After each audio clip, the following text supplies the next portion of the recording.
එක දවසක් හිරුරැස් මෘද්දුව බැබලන සතුටින් පිරි චූටි ගම්මානයක් තිබුණා.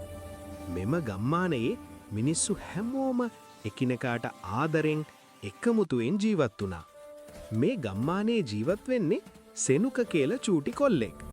සෙනුක ඉගෙන ගන්න කැමති යහපත් හදවතක් තියෙන දරුවෙක්. ඒත් එක දිගට වැසි නැතිව ගම්මානයට ලොකු ගැටලුවක් ආවා. වැව් වියලෙන්න පටන් ගත්තේ මිනිස්සු හැමෝම කනගාටුවෙන් බැලුවා. එක දවසක් සෙනුක ගැඹුරු හිතුවා. අපිට මේ ගැටලුව විසඳන්න පුරුවන් ක්‍රමයක් තියෙනවා කියලා ඔහුට හිතට ආවා. සෙනුක තම මිතුරන්ට මේ ගැන කිව්වා. අපි හැමෝම එකතු වෙලා වැඩ කරමු කියලා ඔහු උනන්දුවෙන් කියා සිටියා. දරුවන් හැමෝම එකමුතුවෙන් වැව් පිරිසිදු කරන්න ජල මාර්ග සකස් කරන්න පටන් ගත්තා. එය සෑහෙන්න අපහසු වැඩක් වුණත් ඔවුන් හරිම සතුටින් වැඩ කළා. හදිස්සියෙම තවත් බාධාවක් එළඹුණා. කඩාගෙන තිබුණු ජල මාර්ගයක් නිසා ඔවුන් ටිකක් නිරාශ වුණා.